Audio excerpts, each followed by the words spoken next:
Assalamualaikum. Hai Rek, ketemu lagi bareng aku Desi di Black Diary. Di video kali ini aku akan membawakan satu cerita kiriman dari Ajeng. Hai Ajeng, terima kasih ya udah ngizinin aku buat bawain cerita kamu di YouTube Black Diary. Loh, Mak, kok bajunya sama kayak video kemarin? Iya, ini tuh take-nya bersamaan dengan ceritanya Eva. Kalian udah nonton belum ceritanya Eva? Nih kalau kalian belum nonton, tonton dulu video yang tayang di hari Selasa kemarin. Itu ceritanya benar-benar berhasil bikin aku melo. Habis aku take videonya Eva tuh yang pertama tadi, itu aku udah melo parah. Terus aku harus netralin dulu emosi aku, baru aku take video ceritanya Ajeng. Lah, ceritanya Ajeng ini ternyata juga nggak kalah bikin melo. Beneran, aku tuh baca naskah dari Bimo, kan yang ngebantu aku untuk nyusunin naskah buat aku take video ini kan Bimo.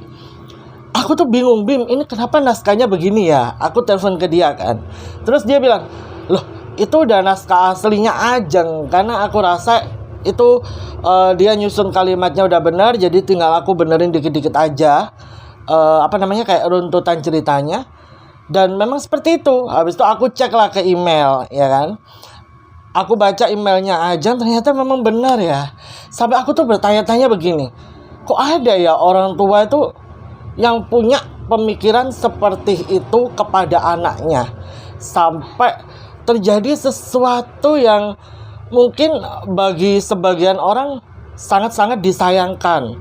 Si anak sampai dirinya sendiri karena merasa bersalah telah membuat beban untuk orang tuanya. Ini cerita bener-bener, kalau menurut aku ya, menguras emosi sekali. Jadi aku nggak mau berlama-lama di intro. Kalian dengerin aja sendiri ceritanya. Ya udah, kita langsung masuk yuk ke cerita yang dibagikan sama Ajeng. Nggak apa-apa lah ya bunda bundi kalau baju aku sama, karena ya sekalian gitu loh. Tapi kalian harus dengerin cerita ini sampai akhir, karena apa yang aku sampaikan di intro itu emang benar adanya. Cuman sebelum kita bahas ke cerita tersebut, kita kenalan dulu yuk sama narasumber kita yang bernama Ajeng. Kenapa Ajeng ini kok bisa mendapatkan kejadian itu atau mendapatkan cerita itu? Karena yang mengalami cerita ini itu bukan Ajeng. Jadi begini, si Ajeng ini memiliki profesi sebagai seorang cleaning service panggilan. Cleaning service panggilan itu begini, mungkin ada beberapa orang yang sudah tahu, tapi ada juga yang belum tahu.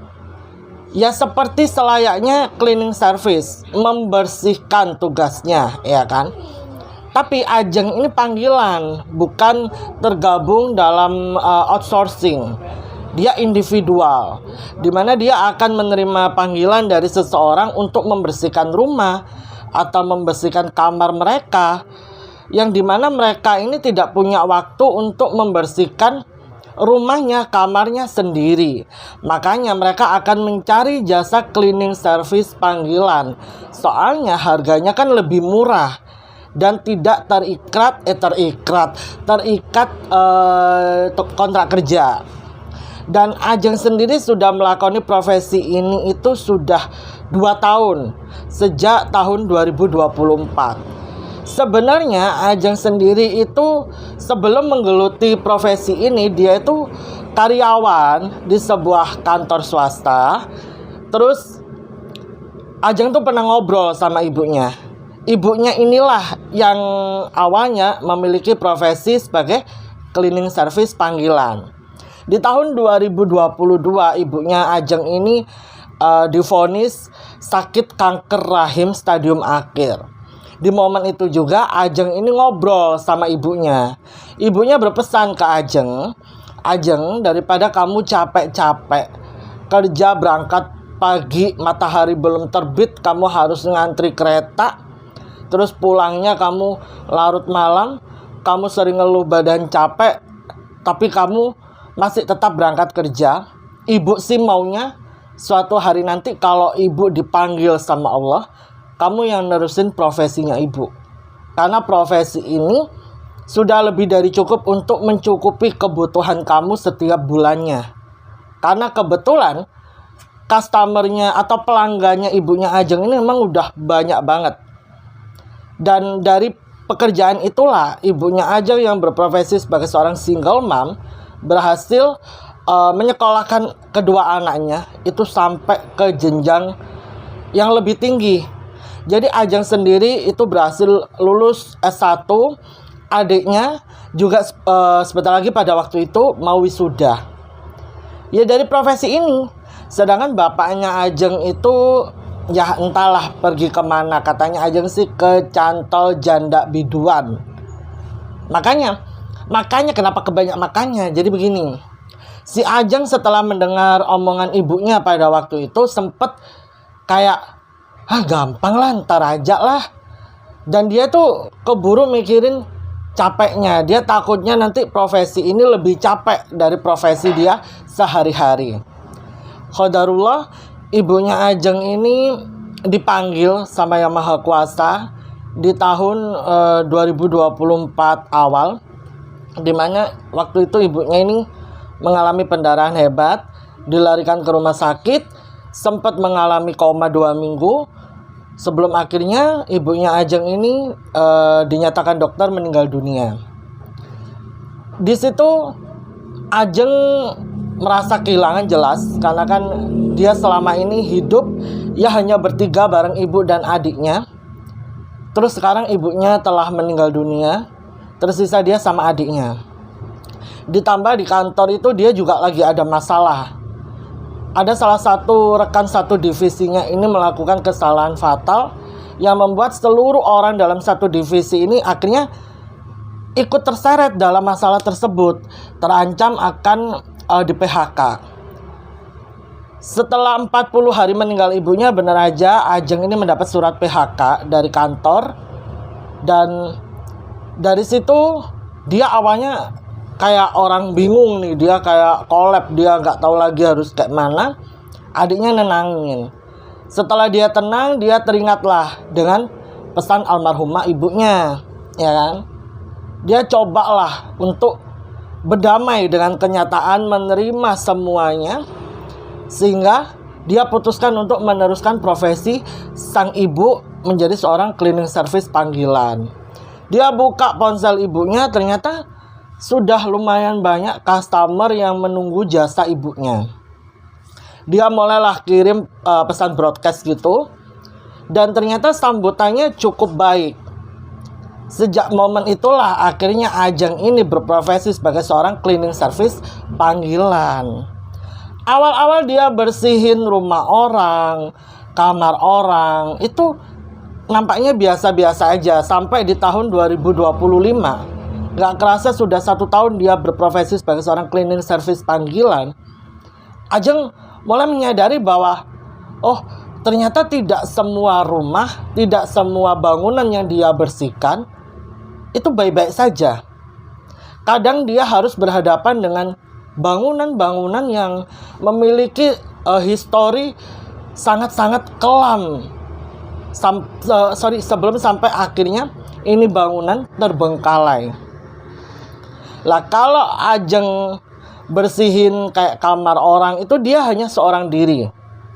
Tapi kalau dia bersihin kayak rumah atau bangunan-bangunan terbengkalai, dia akan merekrut 3 temennya.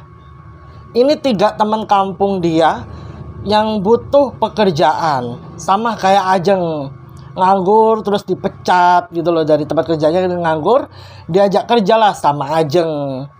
Mereka mau aja, dan selama bekerja dengan 3 temennya ini, Ajeng nggak pernah ada komplain, Ajeng nggak pernah ada masalah. Sehingga profesi itu terus dia lakoni sampai sebelum dia menemukan satu bangunan yang nantinya akan aku ceritakan. Ajeng itu pengalaman pertama horornya Ajeng itu ketika dia membersihkan sebuah bangunan yang dulunya adalah bekas bioskop. Ajeng nggak tahu ini bioskop namanya apa, tapi lahan ini itu sudah dibeli orang. Dan nantinya itu sebenarnya mau direnovasi total. Cuman yang membuat Ajeng heran adalah kalau memang mau direnovasi total ya sudah tinggal diambrukkan aja kan, nggak perlu dibersihkan. Tapi si pemilik lahan ini itu meminta Ajeng dan ketiga temannya untuk membersihkan area-area situ dan mengumpulkan barang-barang yang pecah belah ke dalam kedus-kedus yang sudah mereka siapkan. Jadi si pemilik barunya itu mengerahkan kurang lebih 2 orang untuk datang ke lokasi, menemani Ajeng dan ketiga temannya membersihkan area tersebut sambil bawa kedus gede.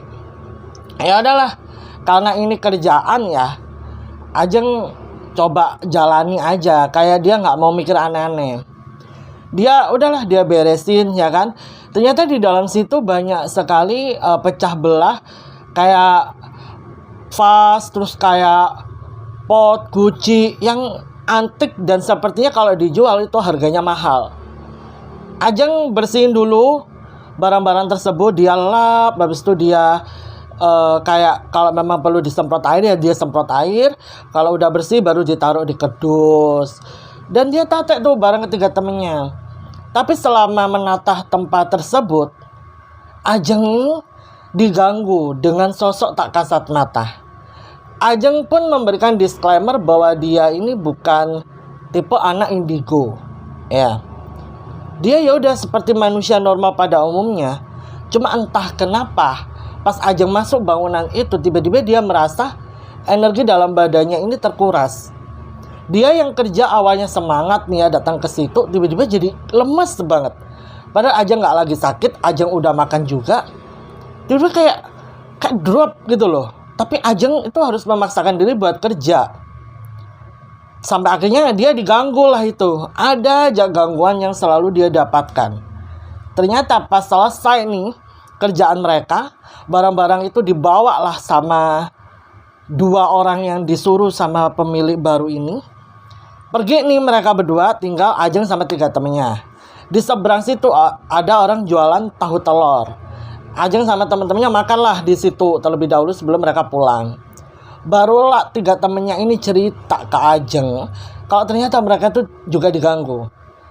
Karena mereka itu dibagi menjadi 2 kelompok. Ajeng bersama 1 temennya, sedangkan 2 temennya ini mengerjakan di area yang lebih dalam. Dan mereka berempat itu memiliki cerita horor yang hampir-hampir mirip.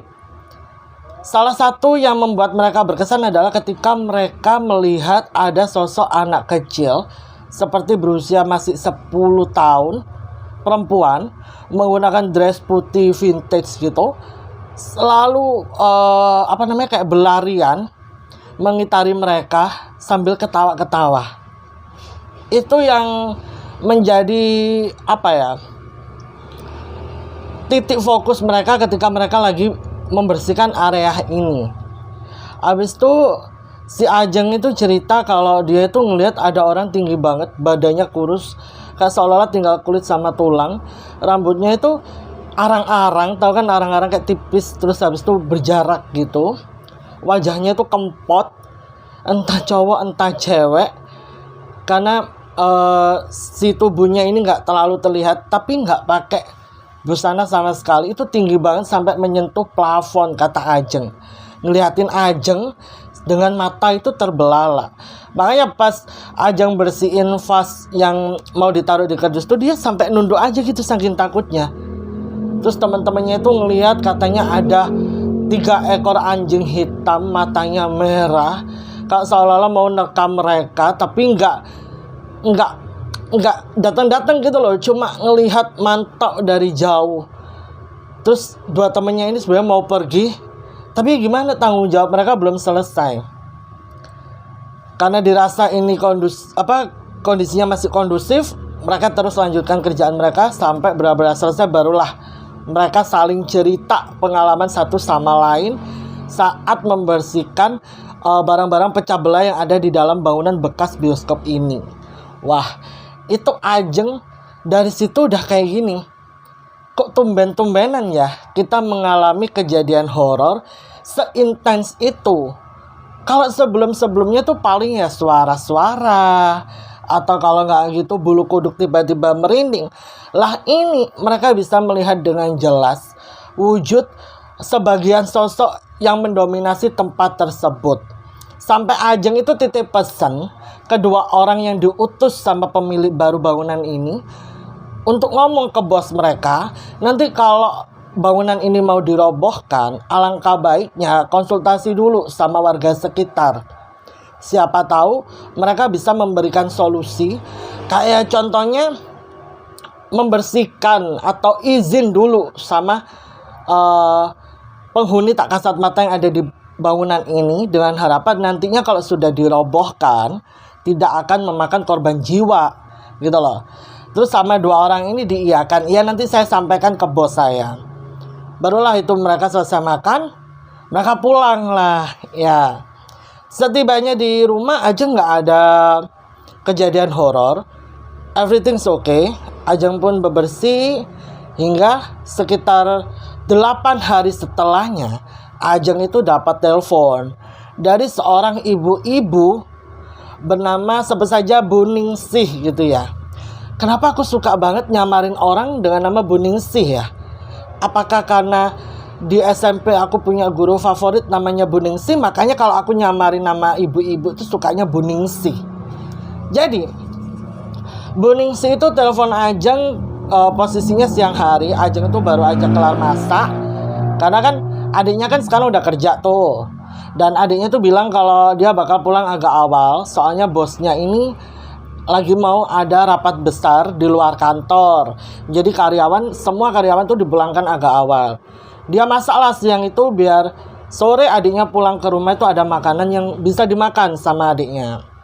Kelar masak, Ajeng itu nonton gosip lah ceritanya di TV, handphonenya berdering. Nomor tak dikenal. Dia angkat lah.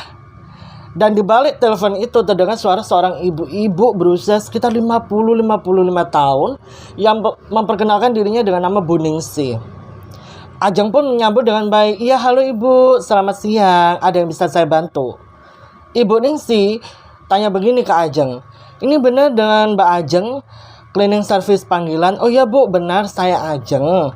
Memangnya ada apa ya bu?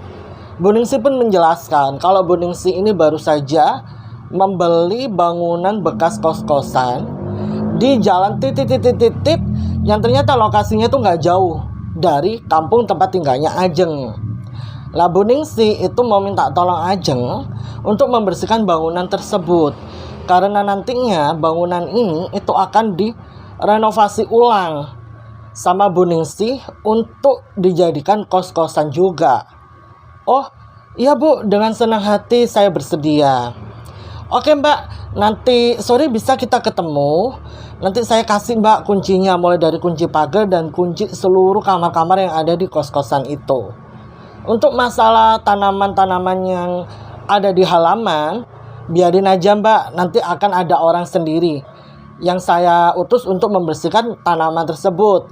Mbak tugasnya hanya membersihkan area dalam kos-kosan ini aja. Masalah area luar, termasuk kayak pengecatan ulang bangunan ini dari luar maupun dari dalam, itu nanti ada orang sendiri. Oh ya bu, siap, kata Ajeng. Telepon pun ditutup setelah Bu Ningsih ini memberikan alamat tempat mereka ketemuan. Yaudah, dia menjalani aktivitasnya sampai adiknya pulang.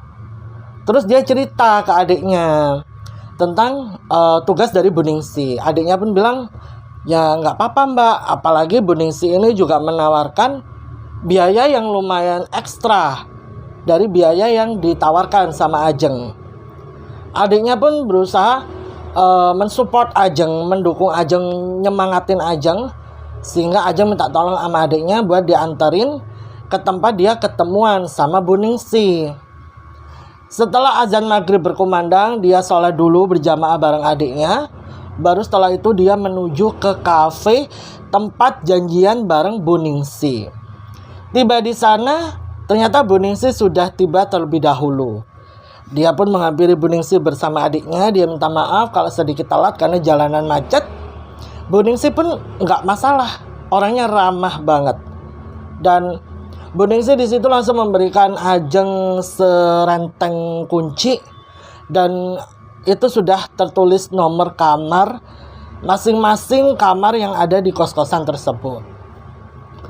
Bu Ningsih berpesan sama Ajeng begini, Mbak, nanti kalau bisa dalam 1 hari sebelum matahari itu terbenam, Mbak harus keluar ya dari area situ. Jadi mentok-mentoko Ajeng hanya boleh berada di area situ maksimal itu jam 4 sore. Jangan sampai menjelang waktu surup. Ajeng sebenarnya sih nggak masalah ya kalau harus pulang agak malam, karena biasanya juga dia selalu pulang malam kalau memang kerjaan belum selesai. Bu Ningsih bilang begini sama Ajeng, kalau memang memerlukan beberapa hari, saya nggak masalah Mbak, asalkan saya minta Mbak Ajeng itu jangan sampai masih berada di area situ lebih dari jam 4 sore. Tolong perhatikan pesan saya ini baik-baik ya Mbak. Oh iya Bu, baik. Akan saya usahakan untuk segera selesai pembersihan kos-kosan tersebut.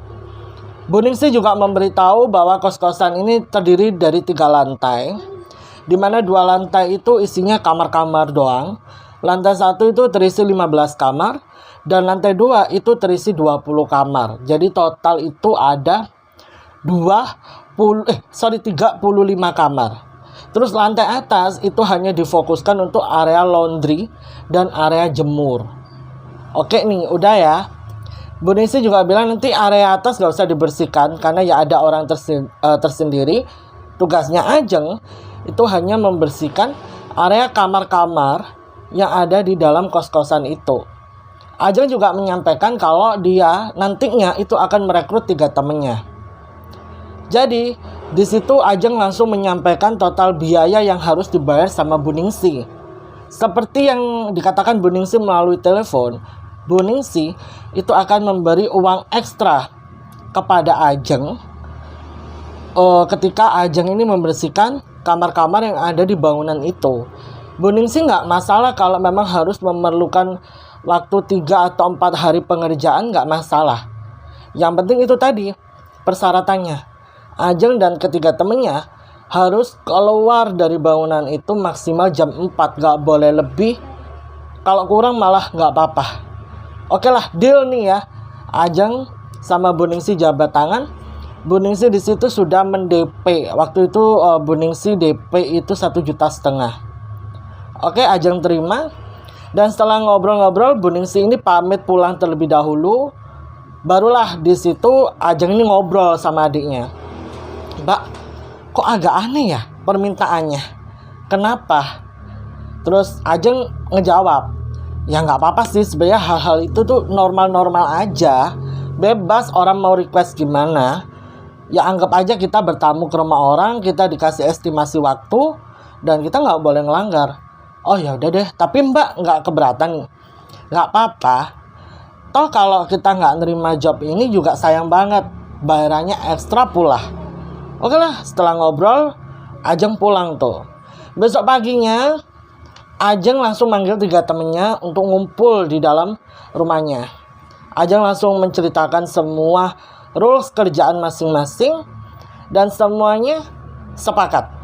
Ya, oke, deal Ajeng, deal, kita setuju. Dan pengerjaannya itu baru dilaksanakan keesokan harinya. Jadi di hari itu Ajeng langsung belanja keperluan yang diperlukan, seperti ya kayak cairan untuk membersihkan lantai, terus untuk membersihkan dinding, alat-alat yang udah rusak itu dia ganti dengan alat yang baru biar 3 temennya ini kerjanya enjoy. Dan waktu itu dibantu sama 1 temennya yang kebetulan lagi free.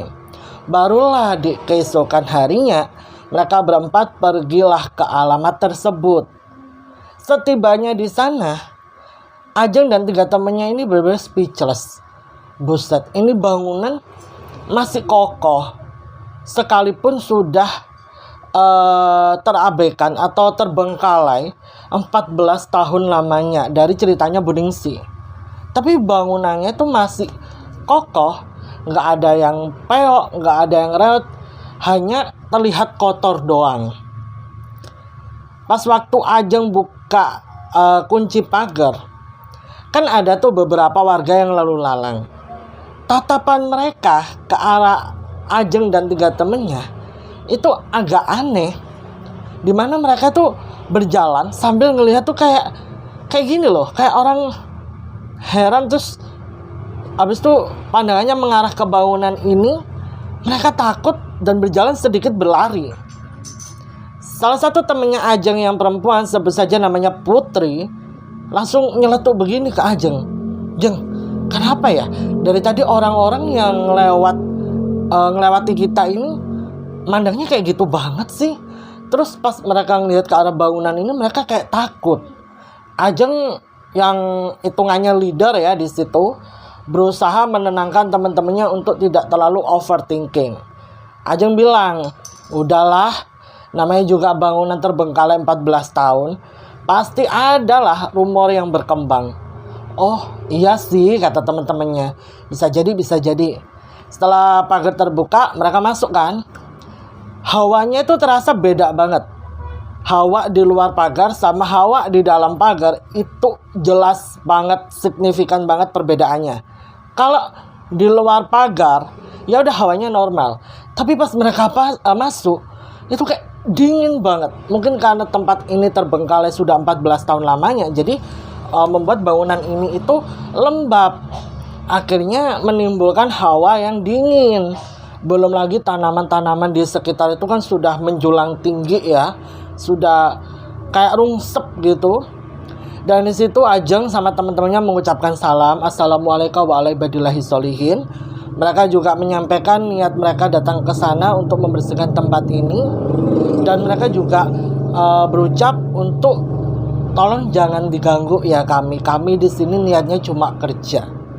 Masuklah mereka. Bangunan ini untuk menuju ke area lantai 1, di luar itu ada beberapa anak tangga, baru mereka akan menuju ke lantai 1. Dan sebenarnya di bawah anak tangga itu juga ada ruangan, tapi kayak ruangan basement gitu loh.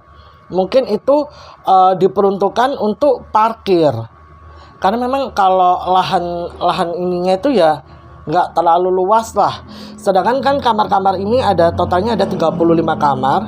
Otomatis ya ada 35 motor. Kalau diparkirin di luar itu kurang cukup gitu loh. Makanya parkirnya mungkin di basement tersebut. Tibalah mereka di lantai 1. Lantainya tuh masih bagus, gak ada retak-retak sama sekali. Cuman ya dinding-dindingnya itu penuh dengan kayak lukisan loh, semacam vandalisme mungkin yang dilakukan anak-anak sekitar. Dinding luarnya itu juga penuh dengan murai-murai gitu. Kok murai anak burung ya? Mural, sorry guys. Ya udahlah, Ajeng di situ langsung mengerahkan 3 temennya sesuai dengan apa yang dia sampaikan kemarin. Teman-temannya di situ juga langsung sigap, langsung berpencar. 1 orang akan membersihkan 1 kamar. Dan ternyata di dalam kamar-kamar itu ada beberapa kamar tuh yang di dalamnya masih ada kasurnya. Ajeng langsung menghubungi Bu Ningsi. Bu Ningsi jawab, "Kalau masalah kasur-kasurnya biarin aja lah Mbak Ajeng. Kalau bisa dikebasin aja gitu. Terus spraynya dibuang aja. Nanti bersihkan aja yang lain. Kalau masalah kasur nanti biar diangkat lah sama tukang-tukang yang kalau Mbak Ajeng udah selesai kerja baru mereka saya tugaskan." "Oh ya udah Bu, udah nih ya kan." Jadi kasur-kasurnya cuma diambil doang spraynya sama Ajeng, dibuang. Habis itu Ajeng juga komunikasi sama 3 temennya ini melalui HT. Temennya juga melakukan apa yang diperintahkan sama Ajeng. Udah nih, singkat cerita itu sudah sekitaran hampir jam 4 sore. Kerjaan di lantai 1 ini sudah banyak kamar-kamar yang berhasil mereka bersihkan. Total ada 8 kamar yang berhasil mereka bersihkan. Dan karena Ajeng teringat dengan pesannya Bu Ningsi, Ajeng bilang sama temen-temennya habis ini kita pulang ya.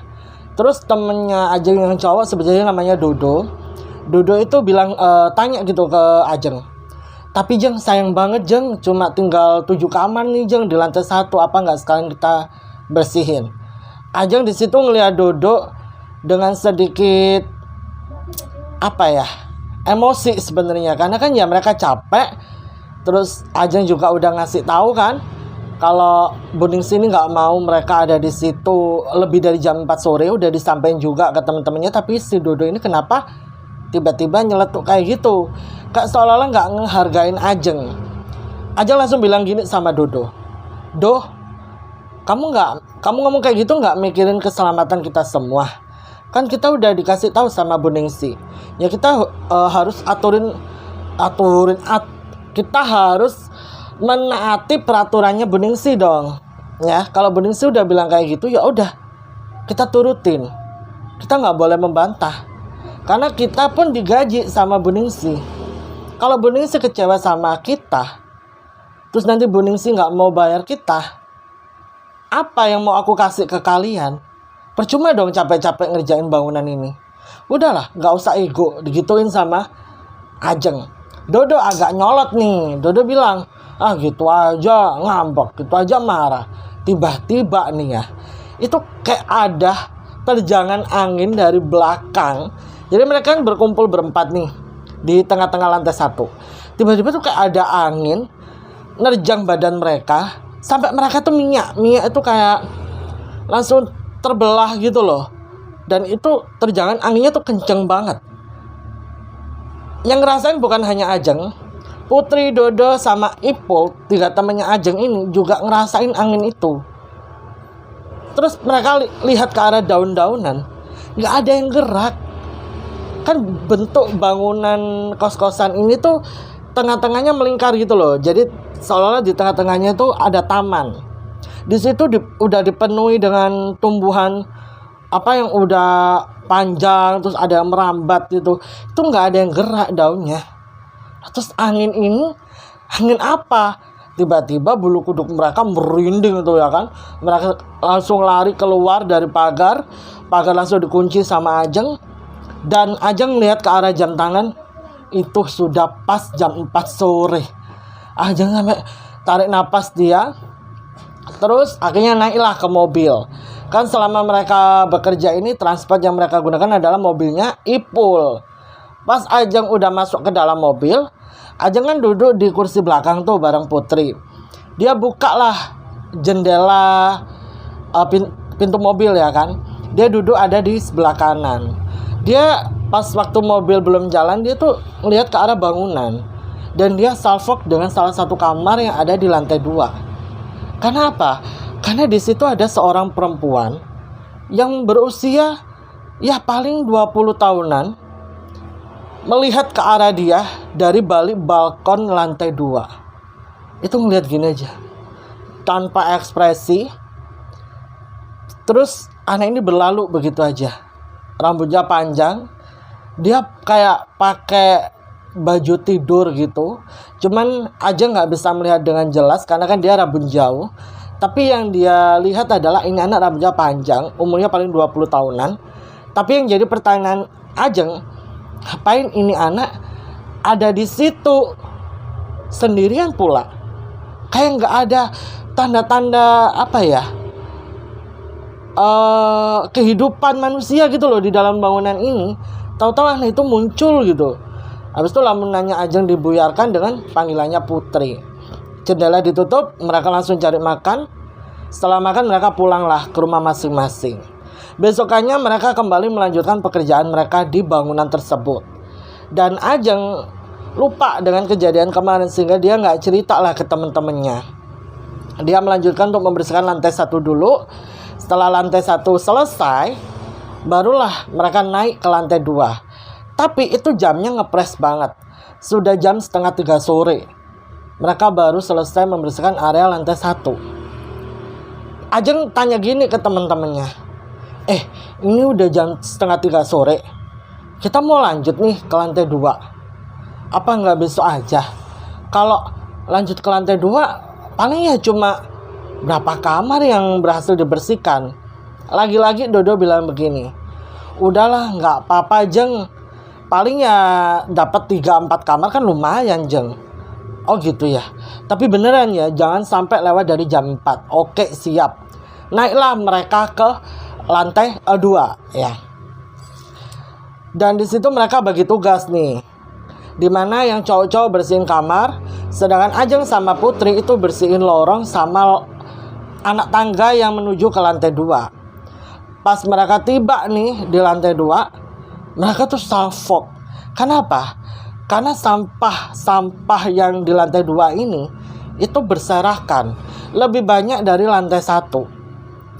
Terus yang membuat 4 orang ini lebih salah fokus lagi adalah di salah satu titik itu kayak ada kumpulan sampah, bukan berisikan daun kering doang, tapi juga ada garis polisi. Keempat-empatnya itu pada kayak, ini garis polisi atau garis petugas kuning ya? Maksudnya kayak biasanya kalau kita lihat di jalan-jalan ya, di LH itu kan kalau habis nanam pohon itu kan dikasih garis kuning tuh ya, kayak garis polisi gitu kan. Artinya kita nggak boleh lewat situ, nggak boleh melintasi situ. Tapi di garis kuning ini itu ada label polisinya. Jadi ini garis polisi.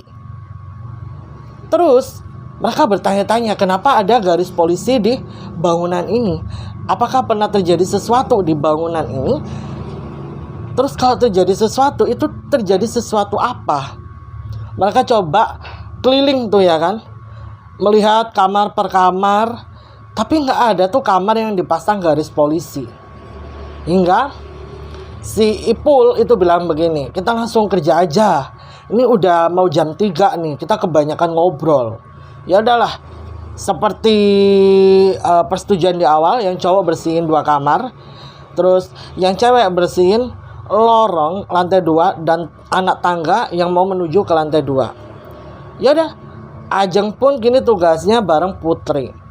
Si Putri bersihin sayap kiri, Ajeng bersihin sayap kanan. Disapulah itu lorong pojok sampai ke pojok ya. Udah, habis itu dikumpulin, semua sampah dimasukkan ke kresek sampah yang gede itu.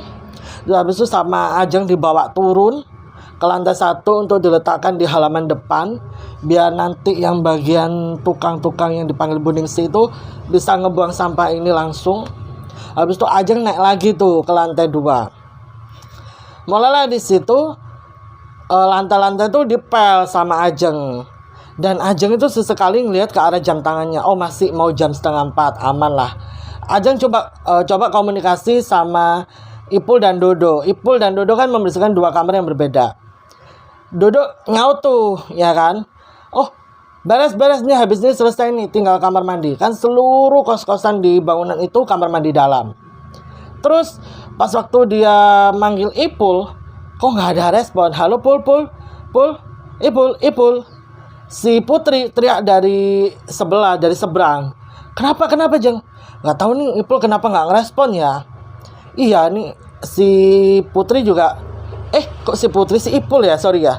Si Putri juga ikut manggil Ipul. Halo Ipul, konfirmasi Pul. Sampai mereka bertiga nih ya, Dodo, Ajeng, Putri itu dibuat kaget ketika tiba-tiba muncul suara tangisan seorang perempuan dari hatinya Ipul. Dodo di situ meso itu apa ya, kayak ngomong kasar gitu loh. Jangan bercanda ini, aku nggak suka aku. Jangan bercanda. Tapi di situ Ipul nggak ngerespon karena Ajeng panik nih ya, khawatir dengan Ipul. Dia samperin lah ke kamar yang dibersihin sama Ipul. Pas Ajeng tiba di situ, Ajeng tuh ngerasain hawa kamar ini kok kayak agak aneh ya. Hawanya tuh hangat, bukan lembab, hangat. Dan Ajeng lihat kamar ini udah bersih. Terus Ajeng teriak lah manggil Ipul. Ipul. Lah ternyata Ipul itu ngerespon dari kamar sebelahnya. Ipul nggak bersihin kamar itu. Apa Jeng? Gituin kan sama Ipul. Loh, Pul, kok kamu di situ? Bukannya harusnya kamu bersihin kamar ini ya? Kan di sebelah Dodo. Harusnya kan kalau 2 kamar ya udah, kamar itu Dodo, ini kamu. Si Ipul bilang begini, aku tadi ngeliat kamar itu bersih Jeng, jadi kayak nggak perlu dibersihkan lagi, makanya aku bersihin lah kamar ini. Pas Ajeng lihat, iya ya, kamar ini tuh bersih, kayak habis dibersihin atau mungkin dibersihin rutin ya. Jadi nggak kayak kamar-kamar yang ada di sebelah-sebelahnya. Terus Ajeng ngelihat ke arah kamar mandi, kamar mandinya juga bersih. Makanya kan Ajeng mikir Ipul ada di situ habis bersihin kamar ini. Ternyata kamar ini emang udah bersih, makanya Ipul nggak bersihin kamar itu. Entah kenapa Ajeng berada di dalam ruangan kamar ini, itu berasa kamar ini tuh kayak hangat gitu loh, kayak nggak ada lembab-lembabnya. Terus Ajeng ngelihat ada di satu dinding itu masih ada satu foto, dan itu foto seorang perempuan. Lah gara-gara ngelihat foto ini, Ajeng itu jadi teringat dengan perempuan yang melihat dia dari balkon lantai 2 kemarin sore. Karena wajahnya mirip banget gitu loh. Terus Ajeng keluar, dia nggak ngebawa foto itu dibiarin aja di situ. Ajeng ngelihat nomor kamar di pintu kamar ini. Ternyata itu adalah kamar 28, nomor 28. Habis itu dia mengarah ke arah balkon, ya kan. Dia coba posisikan seperti posisi perempuan kemarin sore, dan ternyata benar, perempuan itu melihat dari arah balkon ini. Karena dari arah balkon itu si Ajeng itu bisa melihat mobilnya Ipul gitu loh. Posisinya ya seperti posisi Ajeng ngelihat cewek itu kemarin sore. Artinya cewek itu kemungkinan yang menempati kamar ini, kamar nomor 28. Habis itu Ajeng bergelut dengan pikirannya sendiri sampai dikagetin sama Ipul. Jeng, kaget aku Pul. Kenapa Pul? Kamu yang kenapa? Enggak kenapa-kenapa. Pul, tadi kenapa kami panggilin di HT kok nggak jawab digituin kan sama Ajeng. Gimana mau jawab, baterai HT ku habis digituin sama Ipul. Masa? Iya nih habis nih, tuh nggak nyala kan. Kalau HT-nya Ipul mati, terus suara perempuan tadi itu berasal dari mana? Orang jelas-jelas itu berasal dari panggilan HT-nya Ipul. Wah, Ajeng makin overthinking nih. Kayak dia merasa sepertinya ada yang aneh nih sama bangunan ini. Dia mulai bertanya-tanya nih. Tapi karena sebentar lagi mau jam 4, dia langsung kumpulin temen-temennya. Ini udah mau jam 4 nih, kita turun aja yuk. Yaudah, barang-barang mereka bawa. Sebagian ada mereka tinggal di situ karena besok tinggal dipakai, nggak perlu oyong-oyong kan, kayak sapu, kayak pel-pelan, kayak ember pel itu. Akhirnya mereka pulang lah. Dan Ajeng melihat ke arah bangunan itu, tapi kali ini dia tidak melihat perempuan tersebut. Habis itu di hari ketiga, mereka kembali melanjutkan membersihkan area kamar-kamar yang ada di lantai 2. Dan mereka bersyukur total 10 kamar itu mereka berhasil bersihkan di hari ketiga. Dan setelah itu mereka tinggal membersihkan 9 kamar lagi. Karena kamar nomor 28 ini kan udah bersih, ya kan? Total kan udah ada 10 kamar nih yang mereka bersihkan. Kalau dihitung dengan kamar 28, itu kan sudah 11 kamar yang udah bersih. Dan alhamdulillah dalam jangka waktu mulai dari jam 7 sampai jam 4, 10 kamar pun udah berhasil tuh mereka bersihkan. Mereka bisa pulang tepat waktu gitu loh. Dan paling pekerjaan ini hanya membutuhkan 5 hari kerja. Setelah itu udah nih, tinggal balikin kunci ke Bu Ningsih. Sepulangnya mereka bekerja di hari ketiga ini, Ajeng itu langsung ngajak 3 temennya untuk makan di sebuah restoran kaki 5 yang jaraknya nggak jauh dari area bangunan kos-kosan tersebut. Kan lumayan tuh, si Ajeng barusan dapat DP lagi dari Bu Ningsih. Makanya dia pengen nyenengin temen-temennya dengan ngajak mereka untuk makan enak. Makanlah mereka ke restoran kaki 5 ini. Lokasi restoran kaki 5 ini tuh posisinya nggak lagi rame. adalah beberapa pembeli juga yang makan di tempat. Terus mereka habis itu mereka kan pesen tuh, nunggu kan mereka pesanan mereka datang, ada yang main handphone, ada yang main game, sampai pesanan mereka selesai dianterin kan ke meja sama si bapak pemilik restoran kaki lima ini. Habis itu bapak ini tanya, loh mbak sama mas ini habis handle event ya? Seragamnya senada, bagus, cocok maron sama hitam.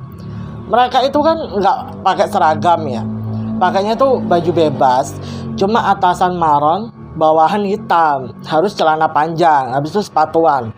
Jadi kalau dilihat nih ya kayak pegawai event gitu loh. Makanya bapak ini nyeletuk gitu, habis itu aja ngomong, jawab gitu, enggak pak, kami bukan anak event, kami ini cleaning service panggilan. Oh, cleaning service panggilan, saya baru denger gitu, bapak ini nyeletuk gitu. Terus tiba-tiba bapak ini kayak narik kursi gitu loh, duduk lah di antara mereka berempat. Loh ini habis bersihin rumah siapa kok kayaknya kecapean banget? Ya Ajeng ngejawab lagi, itu loh pak, kami habis bersihin bangunan bekas kos-kosan yang ada di ujung jalan sana itu loh pak. Bapak ini tiba-tiba ekspresinya berubah. Terus tanya ke Ajeng, loh kalian pas ngeresiin bangunan itu nggak ngalamin aneh-aneh toh? Digituin. Ngalamin apa ya pak? Ajeng ditanya toh, jadi penasaran. Masalahnya mbak, dulu tuh pernah ada yang meninggal di salah satu kamar kos-kosan itu. Kejadiannya tuh ya sudah 14 tahun atau 15 tahun yang lalu, kalau saya nggak salah ingat. Dan yang meninggal itu adalah seorang mahasiswi yang kuliah di kampus ini, sebelah ini. Jadi di sebelah Resto Kaki Lima itu memang ada universitas terkenal di kota tersebut. Loh, iya toh pak? Iya mbak, saya lupa ya tinggal di kamar berapa.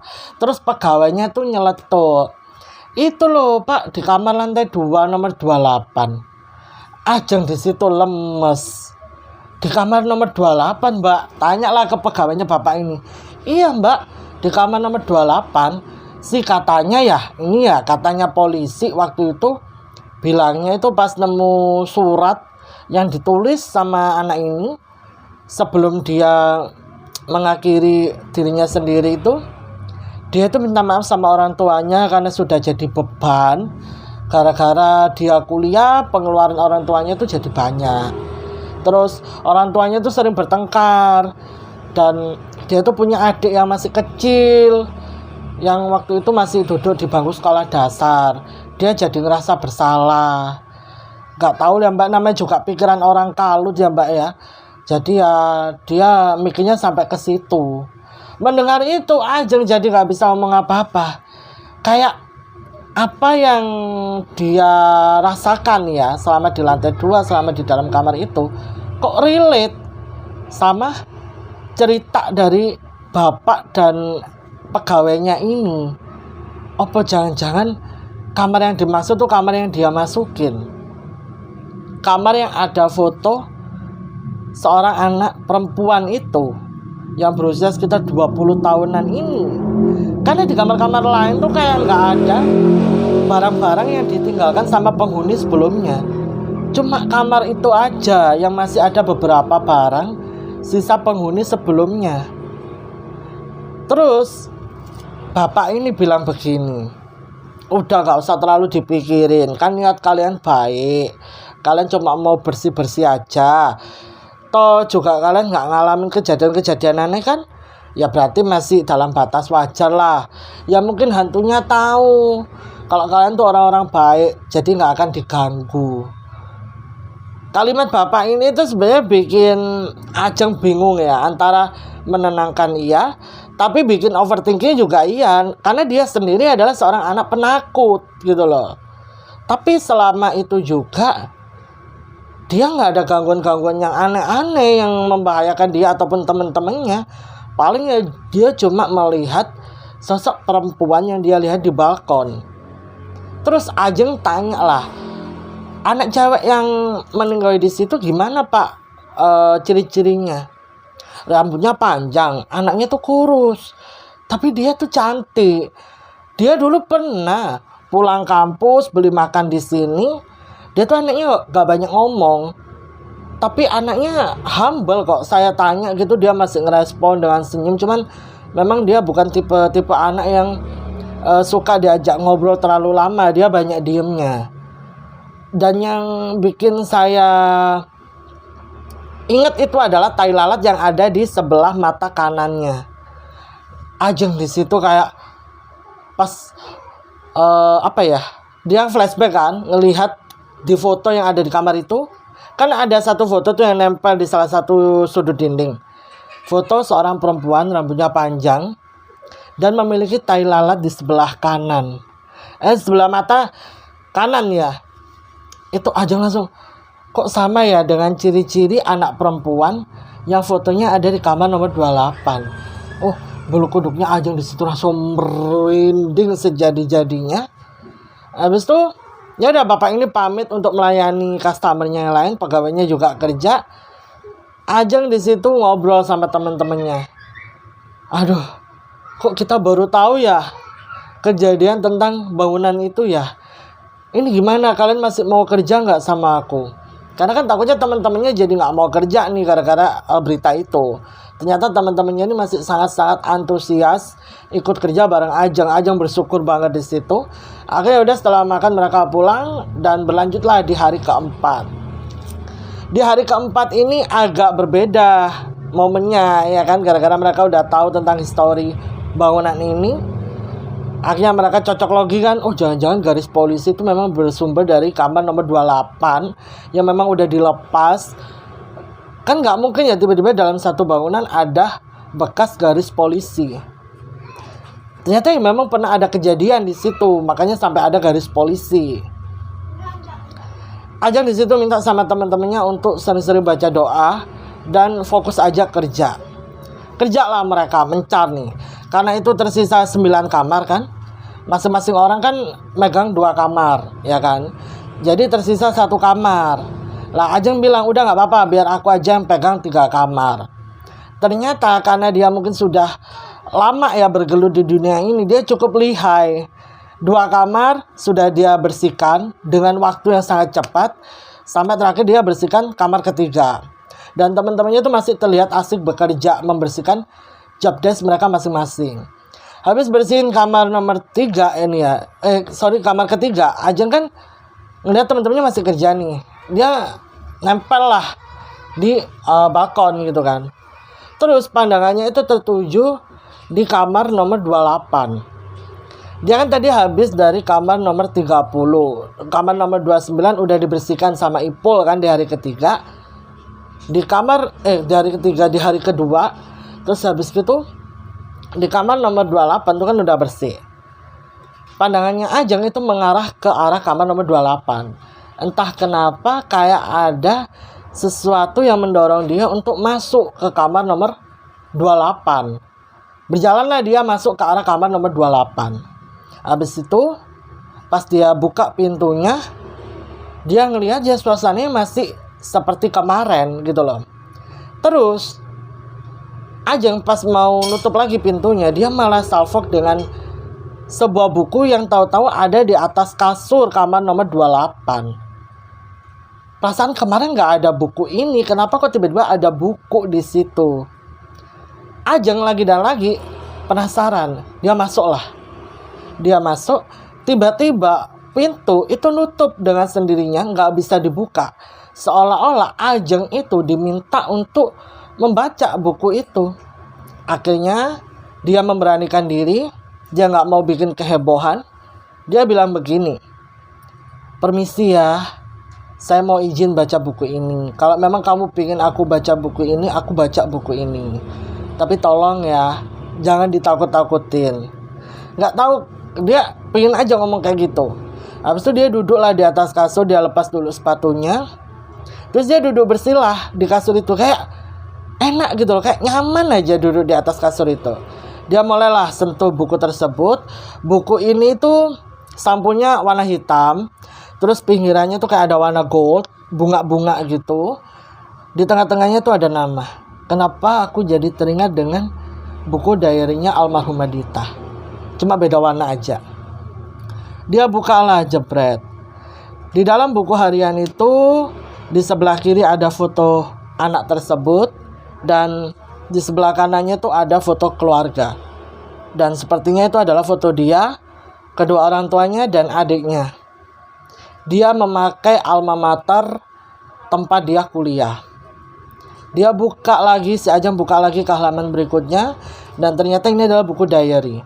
Dia menuangkan semua isi hatinya di situ, mulai dari dia menaruh perasaan terhadap seorang laki-laki, sebetulnya namanya Indra, dan dia mengagumi Indra, tapi ternyata Indra ini itu sudah punya pacaran sama teman seangkatan dia. Indra ini kakak tingkatnya, dan Indra itu termasuk anak yang famous di kampus, pacaran juga sama cewek yang famous di kampus.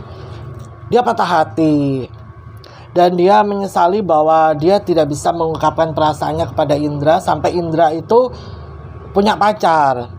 Habis itu berlanjut, si anak ini itu menceritakan tentang isi hatinya.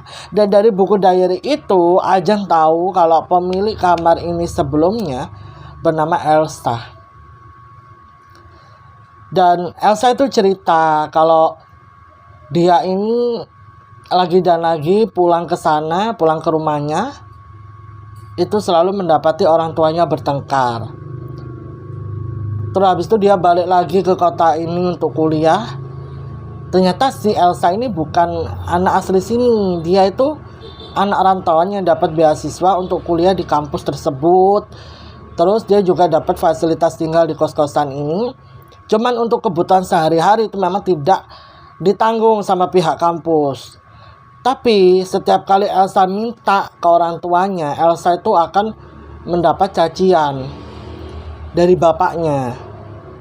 Dan bapaknya ini itu bekerja sebagai buruh pabrik.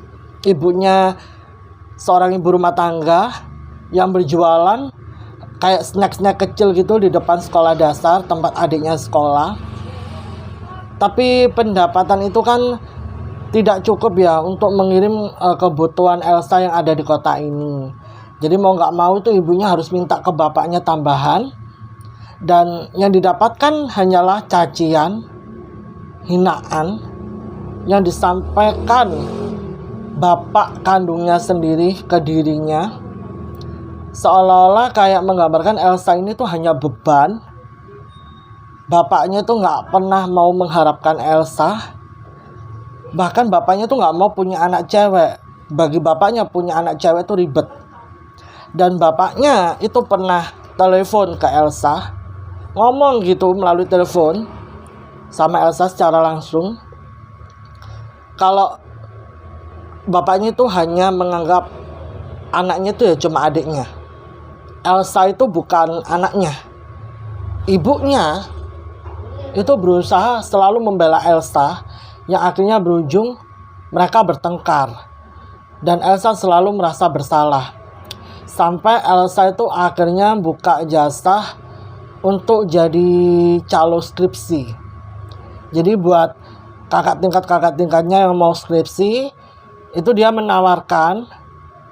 Karena memang ternyata Elsa ini anaknya sangat pandai sekali. Dia pintar banget. Dari uang skripsian yang dia dapatkan itu, dia sedikit demi sedikit bisa mencukupi kebutuhannya sendiri. Bahkan dia bisa membantu ibunya untuk kebutuhan yang ada di rumah. Itu aja ya, bagi bapaknya masih salah. Dianggap Elsa ini merendahkan martabat bapaknya. Elsa merasa bahwa dia tuh serba salah. Mungkin Elsa ini menemui titik di mana dia udah lelah banget. Dia juga cerita di dalam buku diary-nya kalau dia itu udah benar-benar capek dengan semuanya. Ketambahan dia nggak ada tempat buat cerita. Sekalinya dia pernah cerita ke teman yang dia rasa dia bisa percayai, ternyata temannya ini malah menyebarkan tentang tentang permasalahan keluarganya kepada teman-teman yang lain, hanya demi temennya ini biar bisa ditemenin sama anak-anak yang famous. Baru tahu juga di situ Ajeng tentang apa ya, circle pertemanan kampus itu tuh ternyata nggak sehat. Dimana pada zamannya Elsa itu ada kayak pengelompokan. Anak-anak yang famous akan berkumpul dengan anak-anak yang famous, dan anak-anak yang B aja itu akan berkumpul dengan circle yang sama. Karena si Elsa ini termasuk anak yang introvert parah, dia akan berkumpul dengan anak-anak yang introvert. Lah dia di situ bertemu dengan satu temennya, sebut saja namanya Tata gitu ya. Dia tuh merasa percaya banget sama Tata. Tata ini juga anaknya tuh hampir mirip lah kayak si Elsa. Cuman Tata ini punya ambisi ternyata. Dia tuh pingin masuk ke golongan anak-anak yang famous. Dia itu udah sering banget bikin apa ya, kayak bikin masalah gitu. Tapi ya dia masih belum keterima juga di grup famous. Si Elsa coba nasehatin gak usah terlalu memaksakan diri. Sampai Tata ini tahu kalau Elsa tuh suka sama Kak Indra. Lah Kak Indra ini juga diincer sama salah satu anak yang famous. Si Tata coba membocorkan hal itu ke si anak yang famous. Dari situlah si Tata ini merasa dia kayaknya ada peluang deh kalau bawa-bawa namanya Elsa gitu loh. Siapa tahu dengan dia bawa-bawa namanya Elsa, dia bisa keterima nih di geng famous. Dia akhirnya jadi cepuk lah di situ. Sengkuni dia. Ada satu hari kan Elsa awalnya belum tahu tuh ya soal Tata. Dia taunya Tata ini orang yang bisa dia percaya. Ada satu hari di mana Elsa ini down banget. Dia cerita ke Tata tentang permasalahan keluarganya. Tata nyampein lah ke si anak yang famous ini. Lah anak yang famous ini kan sudah gak suka sama Elsa gara-gara Elsa suka sama Kak Indra. Si anak yang famous ini akhirnya bikin pengumuman aneh-aneh di mading kampus dengan mencantumkan fotonya Elsa. Dimana di situ artikelnya menuliskan bahwa Elsa ini adalah anak pembawa sial. Sampai keluarganya aja, bapaknya aja gak mau menerima dia. Elsa jadi kayak diceng-cengin gitu loh sama anak-anak satu kampus, dihina. Itulah titik terendahnya Elsa. Ketambahan Elsa melihat tahu-tahuan Tata ini masuk join ke grupnya anak-anak famous. Dari situlah Elsa mengetahui kalau sumber informasi yang didapatkan anak-anak ini itu dari Tata. Karena selama ini dia ceritanya cuma sama Tata. Dia rasanya udah hopeless. Dia tuh sebenarnya dibela ya sama kakak-kakak tingkat yang pernah pakai jasa dia. Tapi karena si anak-anak famous ini adalah anak-anak yang orang tuanya punya power di kampus itu, jadi si kakak tingkat ini bantunya cuma ala kadarnya. Alhasil tiap hari ini kalau dia pergi ngampus, itu akan menjadi beban tersendiri buat Elsa. Elsa males kuliah, tapi langkahnya sudah jauh. Jadi kalau dia harus stop tengah jalan, itu rasanya eman banget. Ketambahan dia tuh punya ambisi ingin membuktikan ke bapaknya kalau kelak dia itu bisa mengangkat derajat keluarga setelah lulus dari bangku kuliah. Tahu-tahuan dia harus berhadapan dengan hal seperti ini. Itulah titik terendahnya Elsa. Belum lagi masalah keluarga. Bapaknya selalu menyalahkan dia, orang tuanya sering bertengkar. Sekarang ketambahan dari lingkungan kampusnya. Dia nggak tahu lagi mau pergi kemana. Dia tuh cerita di buku diary-nya kalau dia itu pernah nggak masuk ngampus 3 hari karena dia takut diceng-cengin sama anak sekitar. Sampai disamperin sama dosennya, ditanya kenapa. Padahal dia kan anak berprestasi tuh. Lalu curhatan terakhirnya itu dia hanya menuliskan sampai di pertengahan kertas doang, nggak full kayak curhatan-curhatan dia sebelumnya, di mana dia itu berkata kalau dia sudah tidak punya tempat untuk pulang, dia nggak ada tempat buat bercerita, seakan dia itu dihukum oleh dunia secara bertubi-tubi. Orang yang dia percaya mengkhianati dia, orang yang mau dia minta bantuan ternyata takut dengan orang berpower yang melawan dia. Terus dia merasa punya orang tua, tapi dia merasa bahwa dirinya ini hanya beban untuk orang tuanya. Gak ada pelukan yang memeluk dia pada waktu itu. Sampai di akhir kalimatnya dia menulis, sepertinya aku harus mengucapkan perpisahan pada dunia ini. Dunia ini bukan tempat yang pas untuk aku, dan aku sudah benar-benar menyerah akan hidupku. Aduh ya Allah. Gak ada tulisan apa-apa lagi setelah itu dari Elsa.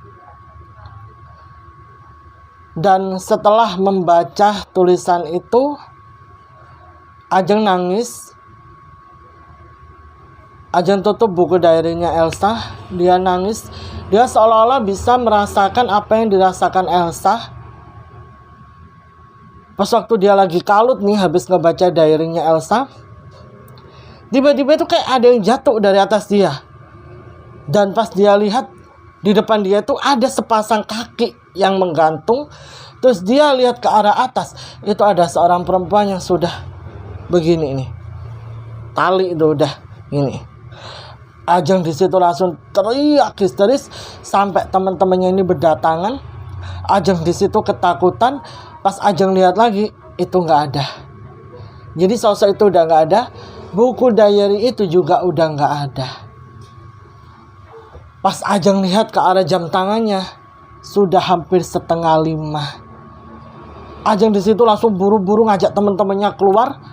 Dan pas waktu mereka menurunin tangga nih ya, mau pergi keluar pagar tuh, tiba-tiba itu ada suara teriakan seorang perempuan yang bilang begini, tunggu, jangan tinggalin aku. Nangis. Mereka berempat kan bingung ya, lihat ke belakang gak ada siapa-siapa. Mereka langsung lari. Ajeng langsung kunci itu pagernya. Mereka langsung masuk mobil. Mereka menjauh dari rumah itu. Ajeng tanya, tadi kalian udah selesai kan ngerjain tugas? Udah Jeng, semua kamar udah kami bersihin dan kami cek udah bersih semuanya. Kenapa Jeng? Jeng, kamu tahu nggak? Tadi jam 4 nih ya Jeng, jam 4 kurang 5 menit kami tuh udah keluar loh dari pagar. Kami cari kamu tuh nggak ada. Kami pikir kamu udah keluar. Tapi pas kami keluar kamu nggak ada. Terus tiba-tiba kami cari kan Jeng, kamu keliling-keliling nggak ada. Kami tanya ke warga, kamu nggak ada. Terus pas kami balik lagi, ketemu lagi di mobil tuh, sepakat ketemu lagi di mobil. Kami mau cari kamu, mau berlalu nih ya, mungkin kamu udah di jalan raya atau gimana. Tapi aku ngelihat barang-barang kamu kan masih ada tuh Jeng di lantai 2. Terus aku bilang ke Ipul, Pul, tapi barang-barangnya Ajeng tuh masih ada di lantai 2. Lah kalau barang-barangnya masih ada, terus Ajengnya kemana? Barulah pas kami mau ngambil, kami ngedengar kamu teriak. Kami yakin kalau kamu masih ada di dalam. Barulah itu kami samperin. Ternyata benar, kamu tuh dari tadi ternyata di kamar 28. Tapi pas kami cek ya Jeng ya, seluruh kamar yang ada di bangunan ini tuh kamu nggak ada Jeng. Itu katanya Putri. Ajeng di situ di mobil tuh dia cuma sesenggukan sampai bingung gitu loh pikirannya. Aku mau apa ya? Itu tadi apa ya? Itu aku ngapain ya? Teman-temannya kan jadi bingung ya. Karena pas waktu mereka berlalu itu azan maghrib itu berkumandang. Mereka melipir dulu lah ke masjid yang ada di jalanan situ. Mereka di situ sholat. Dan Ajeng ini masih kayak orang linglung gitu loh. Akhirnya Dodo cerita lah sama marbot masjid ini. Akhirnya sama Pak Marbot ini dibantulah mereka, dimana Pak Marbot ini ngasih air segelas belimbing gitu yang udah dibacain doa. Ajeng disuruh minum. After minum itu Ajeng udah agak tenangan ya kan. Ajeng udah kembali seperti Ajeng yang biasanya. Mereka mengucapkan terima kasih. Habis itu mereka pulang lah. Setibanya di rumah, Ajeng langsung menghubungi Bu Ningsi. Ajeng bilang kalau pekerjaan mereka udah selesai, tapi ada satu tas mereka yang masih tertinggal di lantai 2. di sekitaran depan kamar nomor 28. Bu Ningsih bilang begini, ya sudah, kalau memang pekerjaan kalian selesai, besok kita ketemu ya di depan rumah itu. Nanti tasnya biar diambil sama tukang saya. Kalau memang kalian takut masuk ke dalam bangunan itu. Oh ya Bu, iya terima kasih banyak ya Bu ya. Iya, sama-sama, saya juga terima kasih. Nanti pelunasannya saya bayar pas waktu kita ketemu di depan bangunan itu ya. Iya Bu, iya siap. Ya udahlah, besokannya Ajeng sama Putri ini cuma naik motor doang pergi ke bangunan itu, dan ternyata itu bangunannya sudah rame sama tukang-tukang gitu loh. Bu Ningsih udah ada di sana sejak pagi. Terus bertemulah Ajeng di situ sama Bu Ningsih. Bu Ningsih ngasih amplopan uang sisa pembayaran mereka, dan di situ ada bapak tukang yang ngasihin tasnya Ajeng. Mbak, ini tasnya Mbak Ajeng ya? Oh iya Pak, makasih ya Pak ya. Habis itu mereka berlalu. Dan sebelum mereka pergi ini, Ajeng itu sempat ngelihat ke arah lantai 2. Ternyata ada banyak tukang yang lalu lalang. Tapi di balik tukang-tukang yang lalu lalang di lantai 2 ini, ada sosok perempuan penghuni kamar nomor 28. Gak lain gak bukan, kemungkinan itu adalah horinya Elsa, melambai begini ke arah Ajeng. Ajeng di situ ya otomatis dia begini sambil senyum. Si Elsa tersenyum. Seolah-olah nih ya, momen kemarin itu adalah momen dimana Elsa itu sebenarnya pingin Ajeng tahu tentang apa yang menjadi penyebab dia sampai memutuskan begitu. Sebenarnya bukan hanya faktor pihak keluarganya saja, seperti yang diceritakan oleh banyak orang atau polisi mungkin yang menginvestigasi kasus tersebut, tapi melainkan ya ada faktor lain yang mendorong Elsa sampai nekat melakukan hal itu. Bisa jadi karena orang-orang di dalamnya adalah orang-orang berpower, makanya polisi-polisi ini ya tidak mau mengkaitkan orang-orang tersebut dengan meninggalnya Elsa, sehingga yang disampaikan hanyalah faktor keluarga, faktor orang tuanya sering bertengkar, faktor bapaknya yang terlalu frontal dalam ngomong ke dia sehingga dia sakit hati, merasa menjadi beban, makanya dia seperti itu. Padahal juga ada faktor lain yang mendasari apa yang dilakukan Elsa pada saat itu.